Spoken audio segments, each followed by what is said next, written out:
We've all seen the images, and they put to the test two fundamental American principles. Excuse me. The first is the right to free speech and for people to peacefully assemble and make their voices heard. The second is the rule of law. Both must be upheld.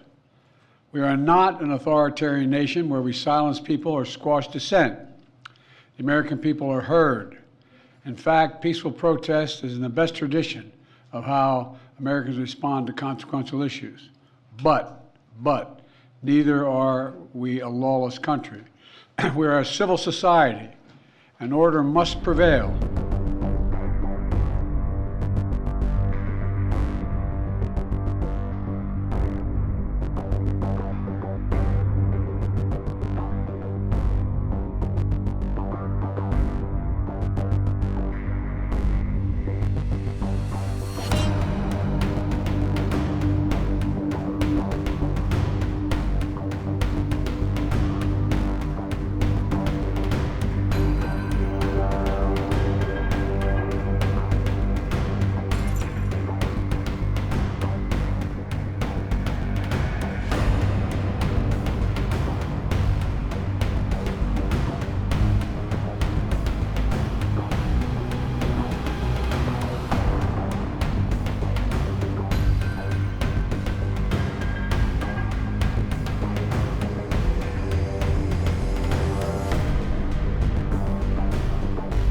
I think that he's caught in between two generational differences of worldviews.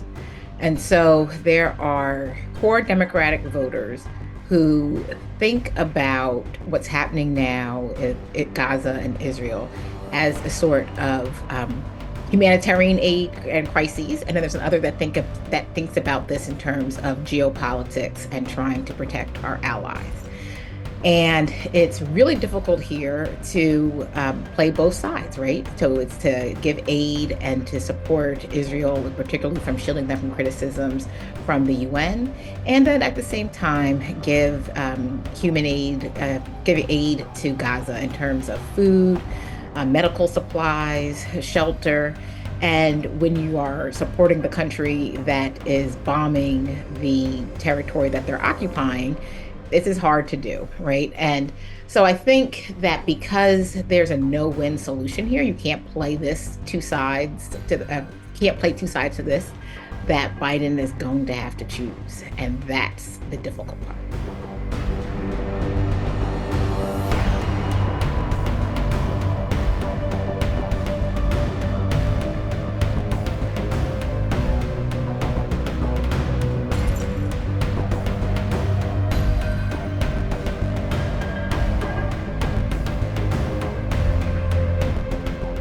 I was very impressed with how the president responded after October 7th. He was unequivocal, he was very supportive, he was morally unambiguous about the terrorist attack of October 7th and the horror that he saw, that we all saw. However, as the president has been less in the driver's seat on his policy, and that's natural, he's the president. Right? So it's not simply that he's an older man, it is that he's got a lot of things going on. He's got the economy, he's got an election.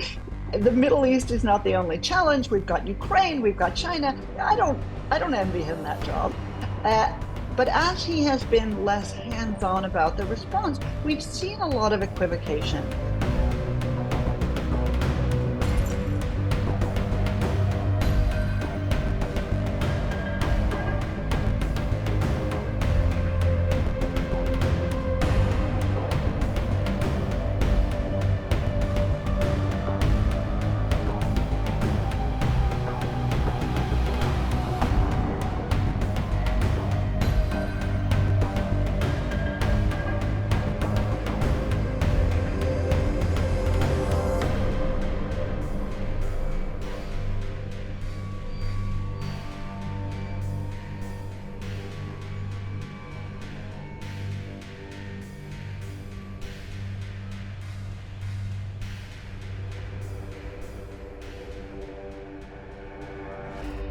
Under no circumstances shall we bring thousands of refugees from Hamas-controlled terrorist epicenters like Gaza to America. We just can't do it.